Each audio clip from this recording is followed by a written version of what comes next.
দর্শক, শুরু হচ্ছে আমার আজকের বাইক যাত্রা। আমি এখন আছি পশ্চিম সদর উচ্চ বিদ্যালয় অ্যান্ড কলেজের সামনে। পশ্চিম সদর ইউনিয়ন পরিষদ, মোগলগাঁও, লালারগাঁও সরকারি প্রাথমিক বিদ্যালয় এবং লালারগাঁও জামে মসজিদ। আমার সামনেই সিলেটের সেই বিখ্যাত সুরমা নদীর উপরে ব্রিজ। ব্রিজ পার হলেই লামাকাজি বাজার। বাজার থেকে দুটি রাস্তা দুই দিকে চলে গিয়েছে। একটি রাস্তা বিশ্বনাথ উপজেলার দিকে এবং অপর রাস্তাটি সুনামগঞ্জ জেলার দিকে। আমরা যাব সুনামগঞ্জের দিকে। তো চলুন আমরা সামনের দিকে এগোতে থাকি। সকালবেলা বাইকের ইঞ্জিনের গর্জন, চারপাশের কুয়াশা আর স্নিগ্ধ বাতাস যেন প্রকৃতি নিজেই আজ আমাদের যাত্রার সঙ্গে হয়েছে। কিছু দূর সামনে এগেলেই দেখা যায় অপূর্ব এক নদী, সিলেটের সুরমা নদী। এই নদী সিলেটের ইতিহাস, ঐতিহ্য এবং জীবনের প্রতীক। শত বছর ধরে সুরমা নদী এই অঞ্চলের বাণিজ্য, কৃষি এবং জীবিকার প্রধান উৎস। নদীর দুপাশে ছড়িয়ে আছে জীবন, কোলাহল আর এক অনন্য প্রশান্তি।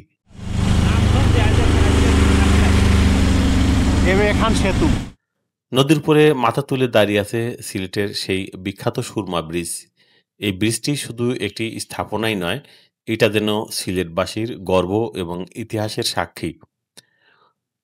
বহু আগে নদী পার হতে মানুষকে নৌকার অপেক্ষা করতে হতো ঘন্টার পর ঘন্টা। এখন এই ব্রিজ পার হতে সময় লাগে মাত্র কয়েক মিনিট। ব্রিজের উপর দিয়ে যখন বাইক চলে, নিচে তখন নদীর পানি রোদে ঝিকমিক করে ঢেউগুলো চোখে পড়ে। মনে হয় যেন সুরমা নদী আপন আলোয় হাসছে। সুরমা নদীর উপরে ব্রিজটি পার হলেই শুরু হয় লামাকাজি বাজার। এই বাজারটা পুরনো হলেও বেশ আধুনিক। এখানে ভোর থেকেই মানুষের আনাগোনা শুরু হয়। কেউ আসেন শাকসবজি বিক্রি করতে, আবার কেউ বা মাছ, কেউ বা আবার ট্রাক ভর্তি পণ্য নামাচ্ছেন। রাস্তার ধারে চায়ের দোকানে বসে আড্ডা দিচ্ছেন স্থানীয় তরুণেরা। লামাকাজি বাজার শুধু ব্যবসা বাণিজ্যের কেন্দ্র নয়, এটি যোগাযোগের ক্ষেত্রেও একটি গুরুত্বপূর্ণ মোড়। তবে সবকিছু ছাপিয়ে লামাকাজি বাজার যে জন্য সবচেয়ে বেশি বিখ্যাত, সেটি হচ্ছে সিলেটের হাওর অঞ্চলের মাছের কেনাবেচা। এই লামাকাজি বাজারে প্রচুর পরিমাণে মাছের আমদানি হয়ে থাকে এবং দূর দূরান্ত থেকে ক্রেতা এবং বিক্রেতারা প্রতিদিন, বিশেষ করে এই বর্ষার মৌসুম যখন শেষ হয়ে যায়, তখন প্রচুর পরিমাণে মাছ ধরা পড়ে এবং এই মাছ কেনাবেচার জন্যই চলে আসেন লোকজন। এই লামাকাজি বাজার থেকে রাস্তাটি আলাদা হয়ে গেছে।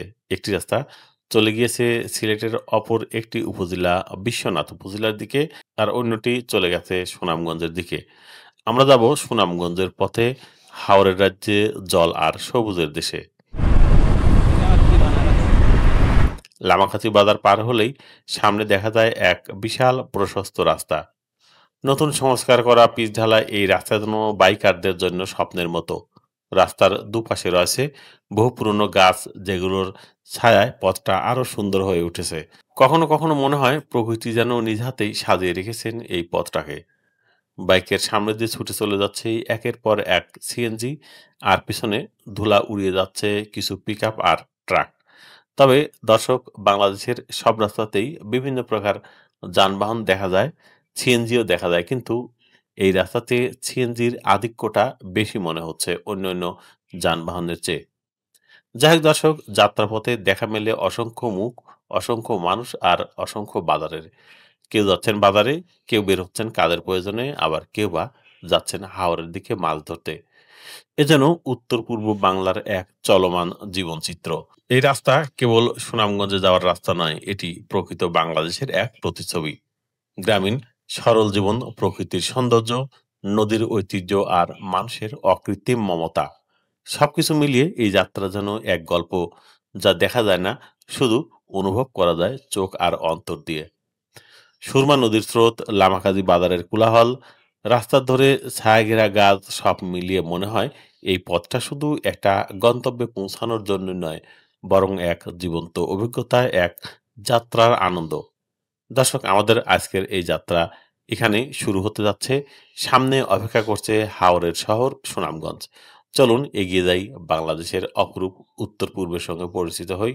দেখা হবে সুনামগঞ্জের আরও বিভিন্ন লোকেশনের সুন্দর সুন্দর ভিডিও এবং হাওরের ভিডিও নিয়ে। দেখার জন্য প্রিন্স মিডিয়ার সঙ্গে থাকুন। ধন্যবাদ, ভালো থাকবেন। করা যায়